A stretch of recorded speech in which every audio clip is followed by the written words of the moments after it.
Hello అండి, నమస్తే. Welcome to Rani food court. టమాటా పప్పు రుచిగా ఇంకా ఎవరికైనా నచ్చేలాగా చేయాలి అనుకుంటే ఇలా ఒకసారి ట్రై చేసి చూడండి. చాలా అంటే చాలా బాగుంటుంది. ఇంకా లేట్ చేయకుండా ఈ టేస్టీ టమాటా పప్పు రెసిపీ ఎలా చేయాలో చూసేద్దాం రండి. నేను ఇక్కడ ఒక చిన్న కప్పుతో 1 కప్పు వరకు కందిపప్పును తీసుకున్నానండి. ఇప్పుడు ఈ కందిపప్పుని 2-3 సార్లు బాగా వాష్ చేసుకొని పెట్టుకోండి. మీరు కావాలి అనుకుంటే వాష్ చేసుకున్న తర్వాత 1 గంట నుంచి 2 గంటల వరకు నానబెట్టుకోవచ్చండి. నానబెట్టుకుంటే కందిపప్పు అనేది ఇంకా తొందరగా ఉడుకుతుంది. బట్ నేను ఇక్కడ నానబెట్టకుండానే యాడ్ చేస్తున్నాను. ఇప్పుడు ఈ కందిపప్పు మొత్తాన్ని ఈ కుక్కర్లోకి ట్రాన్స్ఫర్ చేసుకోవాలి. ఇలా ట్రాన్స్ఫర్ చేసుకున్న తర్వాత ఒక మీడియం సైజ్ ఉల్లిపాయని ఇలా సన్నగా చాప్ చేసి యాడ్ చేసుకోండి. అలాగే 4 పచ్చిమిరపకాయలని యాడ్ చేసుకోండి. మీరు కావాలి అనుకుంటే పచ్చిమిరపకాయలని పొడవుగా కట్ చేసి కూడా యాడ్ చేసుకోవచ్చు. బట్ నేను ఇక్కడ పచ్చిమిరపకాయలు ఇలాగే యాడ్ చేసేసాను. ఇప్పుడు ఒక 5 మీడియం సైజ్ పండు టమాటోల్ని ఇలా సన్నగా చాప్ చేసి యాడ్ చేసుకోండి. మీకు నాటు టమాటోలు కనుక దొరికితే వాటిని యూస్ చేయండి. టేస్ట్ అనేది ఇంకా బాగుంటుంది.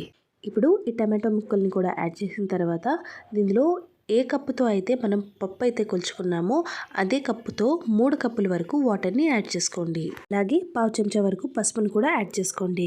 ఇంకా 1 టీ స్పూన్ వరకు ఆయిల్ని యాడ్ చేసుకోండి. ఆయిల్ యాడ్ చేసుకోవడం వల్ల పప్పు అనేది బయటికి పొంగి రాదండి.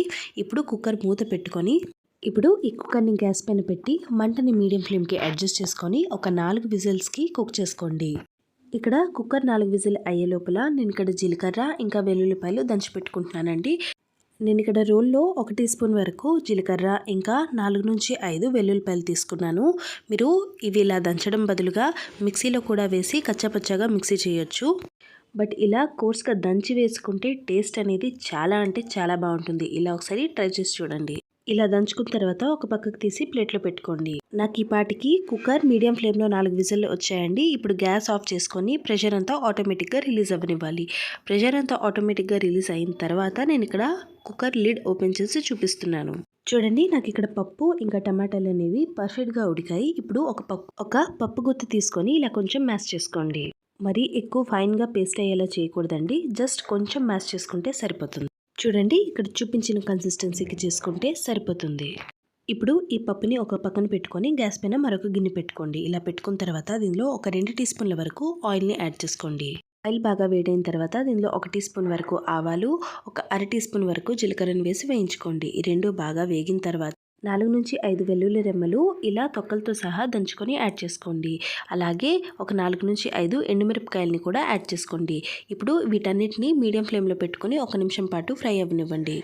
ఇలా ఫ్రై అయిన తర్వాత ఫైనల్గా 2 రెమ్మల వరకు కరివేపాకును కూడా యాడ్ చేసి వేయించుకోండి. అలాగే ఒక 1/2 చెంచా వరకు హింగును కూడా యాడ్ చేసుకోండి.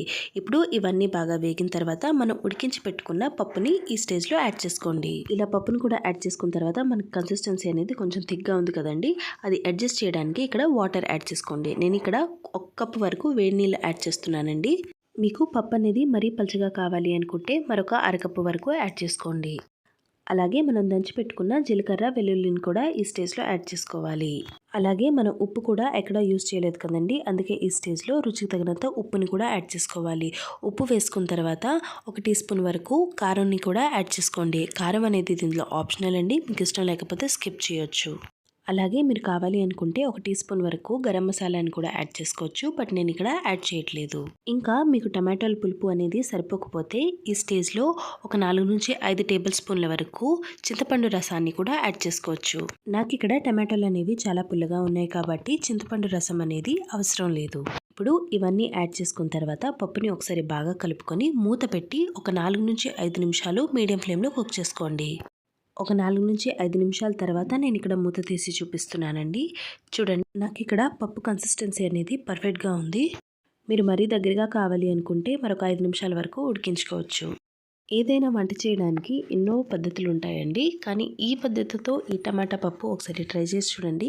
మీకు చాలా అంటే చాలా పర్ఫెక్ట్గా కుదురుతుంది. ఇప్పుడు ఫైనల్గా దీనిలో కొంచెం చాప్ చేసుకున్న కొత్తిమీరని యాడ్ చేసుకొని గ్యాస్ ఆఫ్ చేసుకొని సర్వ్ చేసుకోవచ్చు. ఈ రెసిపీ ఒకసారి తప్పకుండా ట్రై చేసి చూడండి. మీకు ఎలా కుదిరిందో నాకు కమెంట్ చేసి చెప్పండి. అలాగే ఈ వీడియో మీకు కొంచెమైనా యూస్ఫుల్గా అనిపిస్తే ప్లీజ్ వీడియోని లైక్ చేయడం మర్చిపోవద్దు. మరికొన్ని ఇలాంటి ఇంట్రెస్టింగ్ ఇంకా ఈజీ రెసిపీస్ కోసం ప్లీజ్ ఛానల్ని సబ్స్క్రైబ్ చేసుకొని పక్కనున్న బెల్ ఐకాన్ని యాక్టివేట్ చేసి ఆల్ అని క్లిక్ చేసుకోండి. And finally thanks for watching.